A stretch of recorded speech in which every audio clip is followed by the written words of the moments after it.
Hello and welcome to a look at Gunship 2000 for the Amiga, a game that was designed, developed and released by Microprose.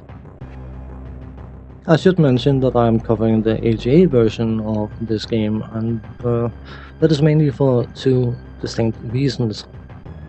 First and foremost, the digitized speech in the AGA version was somewhat cleaned up.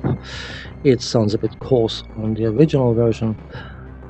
And of course, the fact that the AGA chipset is significantly more powerful than the OCS ECS chipset, so it makes the 3D graphics move significantly smoother and faster than the old chipsets.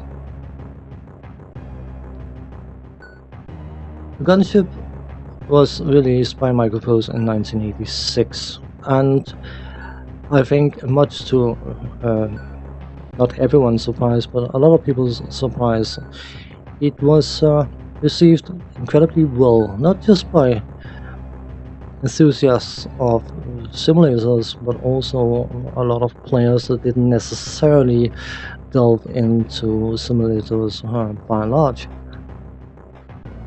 And while the game was easily a very competent simulation, especially considering the resources that were available, I think it's fair to say that on certain points it was a bit lacking. Graphically, it wasn't particularly impressive, and the sound design wasn't anything to write home about either. So, Microprose at one point or another decided that they were going to have another bash at the concept of Gunship, which of course is a combat helicopter simulator.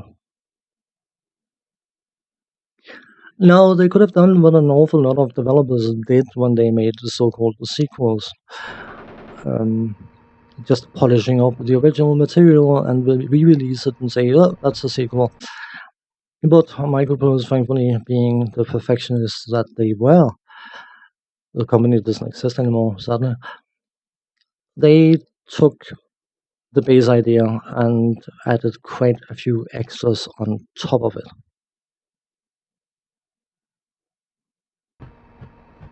First and foremost, calling this an Apache helicopter simulator is partially correct, because not only do you have access to the Apache helicopter, you will also have access to other helicopters like the Super Cobra or the Kiowa or the Black Hawk, for that matter. And in order to encourage you to play the game further, certain helicopters will be unlocked for use as you increase in rank. The Comanche gunship and the Comanche scout ship, the same helicopter in essence, except for the fact that one of them is built for scouting, the other one is built for combat.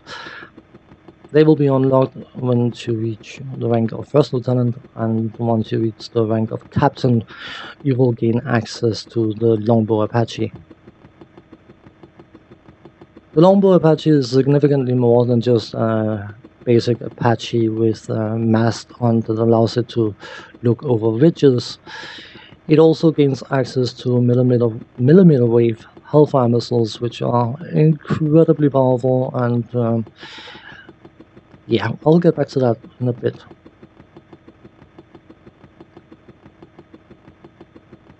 Being a combat simulator, of course, you have various different scenarios you can partake in, whereas you will be given various different missions, usually involving seeking out something and blowing it up. But thankfully, the variety of missions in this particular title are also including things like recon and search and rescue and things like that. But that is something that becomes relevant later on in the game. As you start out, you will only be able to fly training missions or single missions. The first mission you complete, no matter whether it's a training mission or a combat mission, will give you your first promotion to Warrant Officer 01, and you will need to be promoted to Second Lieutenant in order to gain access to the new feature. The whole reason for calling this title Gunship 2000. So, in case you decide to play this, I can highly recommend that you do a training mission, because that will give you the first promotion. So, your first actual combat mission, if you played a decent difficulty, will net you the promotion to Second Lieutenant, so you can get into the meat of this particular title. Now, the different helicopters available are not just reskinned Apaches, by no means. Something like the Kaiwa, which of course is a scout helicopter and incredibly good at being such, has the disadvantage that it can hardly carry any ordnance compared to something like the Apache, which is basically meant to carry an awful lot of firepower and pointed in the general direction of nasties and deploy a certain firepower. And due to the way the game plays, there's a certain mode, if you play that, you can be in a position where you are given a mission and certain options are not available to use. So you will have to improvise and try to complete the mission with resources you potentially didn't expect to use. With the new helicopters, of course, come some new toys. The mainstays are there for the Apache, and for most of the other helicopters as well, for that matter. The Hellfire anti-tank missile, laser-guided version, the Sidewinder air-to-air missiles, the fold fin aerial rockets, which are, as of around the time of this game's release, were unified under the name Hydras, and you have 3 different variations against unarmored targets, against armored targets, against aerial targets or unarmored targets. And of course you have your trusty 30mm cannon. It's called a chain gun, but it is effectively a cannon. But on top of that, you have access to more exotic items such as the Penguin anti-ship missile, and yep, you will have access to certain missions where that is highly useful to carry some of those. And the tried and tested Maverick missile. Those are the long-range heavy hitters, but of course they have a certain cost connected to them, because they are incredibly heavy and you can't carry an awful lot of them. So it is a trade-off. You can choose to equip them if you so desire, but running out of firepower when you still got an objective left to complete is not particularly enjoyable.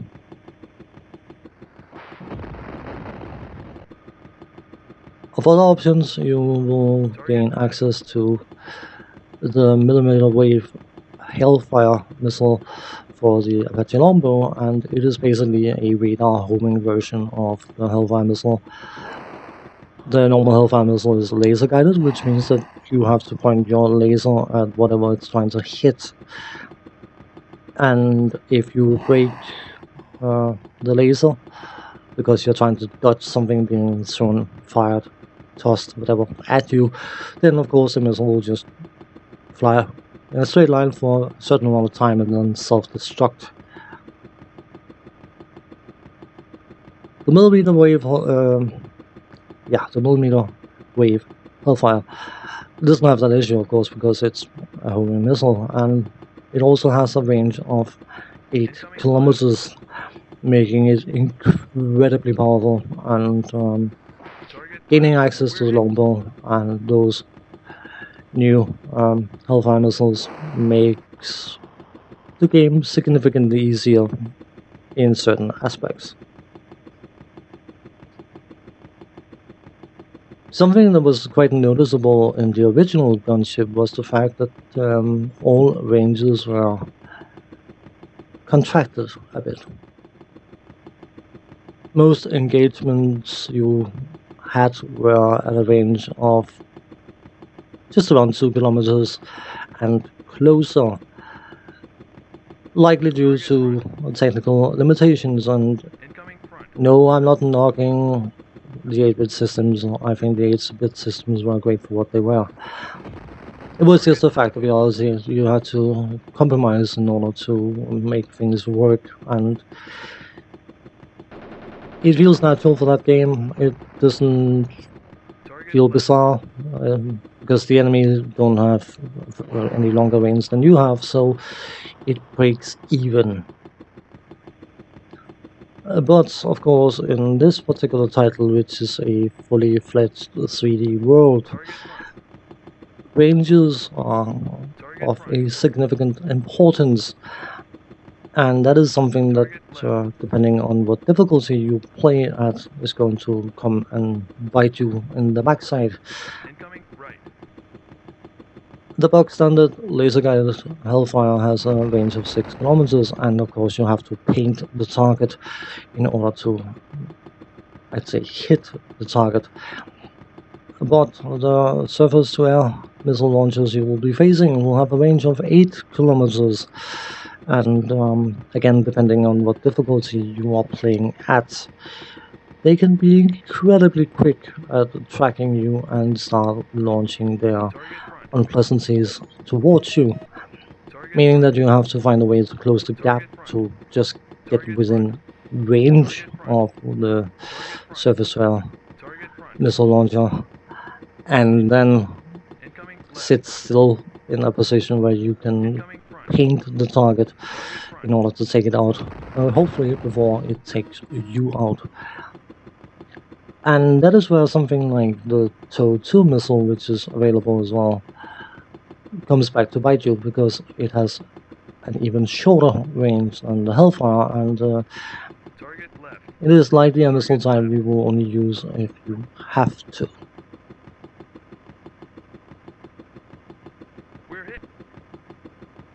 I didn't want to cover the technical aspects of the original Gunship because certain people would find it incredibly blare, and certain people would find it incredibly acceptable. And as I said in that video, I felt it did what it had to do, and it served the purpose it had to serve.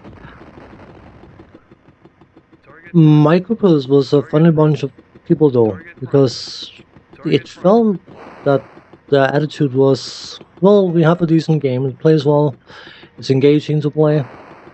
Oh, we should probably add some graphics and some sounds and some music kind of thing. Yeah. Outside of Pirates, I would argue, purchased a few of their titles were graphically impressive in any way, shape or form, and it by and large felt like an afterthought more so than anything.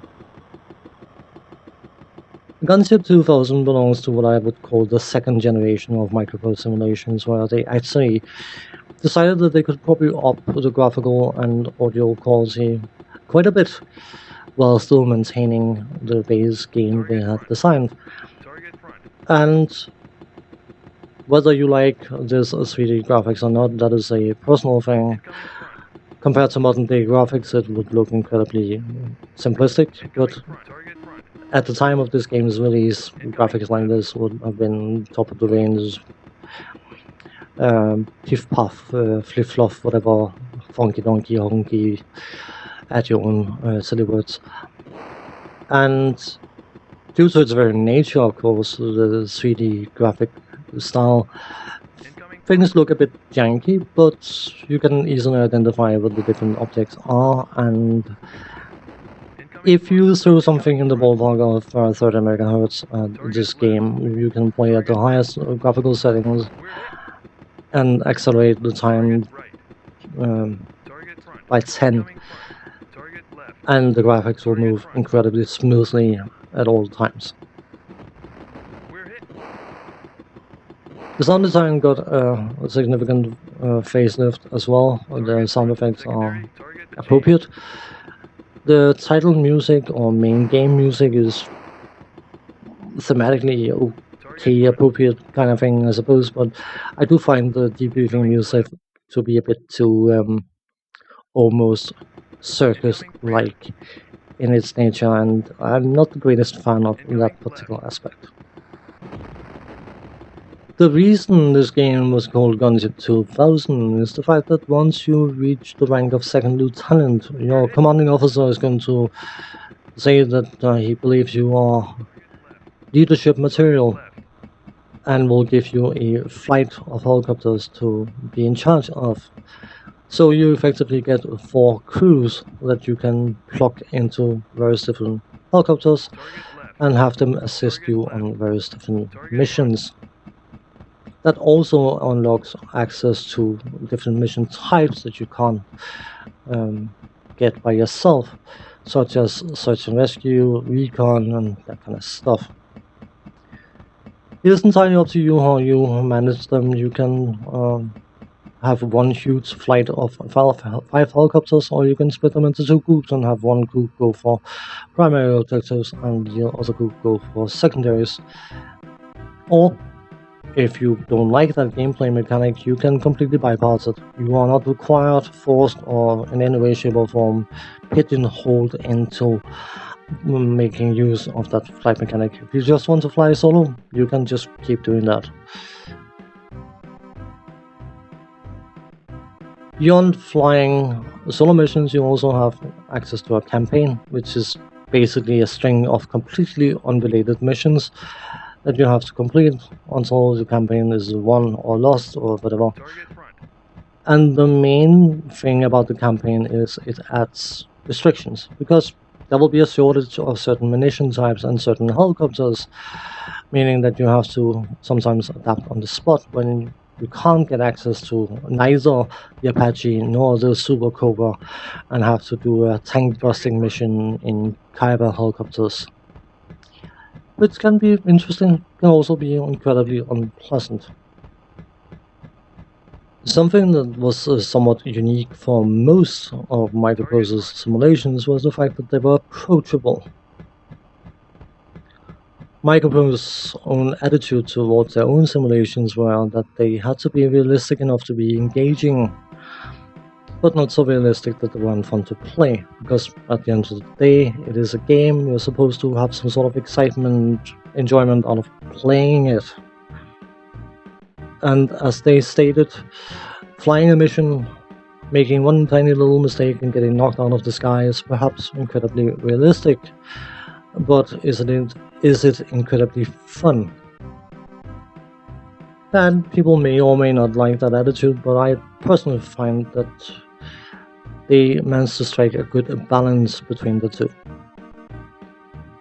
Especially when you start playing against crack or elite opponents, you will find that there's an awful lot of crap in the air flying towards you. And if one hit would knock you out of the sky, you would likely lose interest in playing this game incredibly quickly.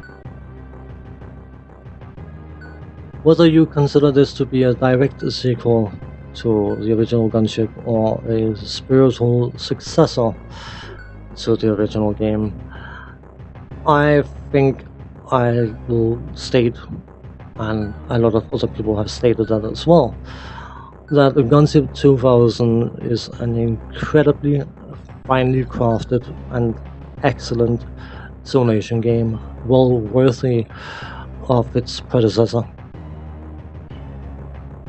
You may or may not agree, but personally I think that this title was Microprose's finest hour. That dude, thanks for watching, take care, see you next time, bye bye for now.